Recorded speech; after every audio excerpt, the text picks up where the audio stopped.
America Iran উত্তেজনার মধ্যেই আবার উত্তপ্ত হয়ে উঠেছে মধ্যপ্রাচ্য। ইয়েমেনের কৌশলগত হোদাইদাহ বন্দর ও কামারান দ্বীপে বিমান হামলা চালিয়েছে সৌদি আরব। এ ঘটনাকে ঘিরে মধ্যপ্রাচ্যে শুরু হয়েছে নতুন সামরিক উত্তেজনা। কিন্তু কেন এই আকস্মিক হামলা চালালো সৌদি আরব? বিস্তারিত জানাচ্ছেন সাদিয়া সিদ্দিকা। যুক্তরাষ্ট্র ও ইরানের মধ্যকার উত্তেজনার মাঝেই নতুন করে উত্তাপ ছড়িয়ে পড়েছে সৌদি আরব ও ইয়েমেনের মধ্যে। ইয়েমেনের কৌশলগত হোদাইদাহ বন্দরনগরী ও কামারান দ্বীপে বিমান হামলা চালিয়েছে সৌদি আরব। আর এই ঘটনায় পুরো অঞ্চল জুড়ে এখন নতুন করে সংঘাতের আশঙ্কা দেখা দিয়েছে। আল জাজিরা বলছে, সৌদির চালানো এই বিমান হামলায় মূলত টেলিযোগাযোগ কর্তৃপক্ষের গুরুত্বপূর্ণ স্থাপনাগুলোকে নিখুঁত নিশানা করা হয়। কামারান দ্বীপে এই হামলায় এক নারী আহত হওয়ার খবর পাওয়া গেছে। উন্নত মানের কাঁচামাল আরআইএল অ্যাঙ্গেল এন্ড চ্যানেল, এখন কাঠের দিন শেষ, আরআইএল এর বাংলাদেশ।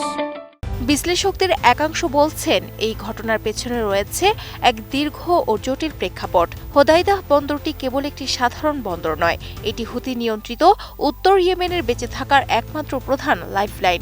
এই অঞ্চলের লাখ লাখ মানুষের জন্য প্রয়োজনীয় বাণিজ্যিক পণ্য, খাদ্য সামগ্রী এবং জীবন রক্ষাকারী মানবিক সহায়তা এই বন্দর দিয়েই প্রবেশ করে। ফলে এই লাইফলাইনে আঘাত হানার অর্থ হল লক্ষাধিক সাধারণ মানুষকে সরাসরি চরম সংকটের মুখে ঠেলে দেওয়া। এদিকে হামলার তীব্র প্রতিক্রিয়া জানিয়ে হুথি সমর্থিত সরকারের পররাষ্ট্র মন্ত্রণালয় এক বিবৃতিতে জানিয়েছে, হোদাইদাহকে লক্ষ্যবস্তু বানানোর মাধ্যমে সৌদি আরব অঞ্চলটিতে উত্তেজনা আরও বাড়িয়ে দিয়েছে এবং এর জন্য রিয়াদকে চরম ও মারাত্মক পরিণতি ভোগ করতে হবে বলে হুঁশিয়ারি দেওয়া হয়েছে। অন্যদিকে সম্পূর্ণ বিপরীত অবস্থান নিয়েছে সৌদি আরব ও তাদের মিত্ররা। সৌদি জোটের আনুষ্ঠানিক মুখপাত্র মেজর জেনারেল তুর্কি আল মালিকি এই সহিংসতার জন্য সরাসরি হুতিদের দায়ী করেছেন। লোহিত সাগরের আন্তর্জাতিক নৌপথে বেসামরিক ও তেলবাহী জাহাজের উপর হুতিদের লাগাতার আক্রমণকে তিনি কাপুরুষোচিত ও বেপরোয়া বলে আখ্যায়িত করেন।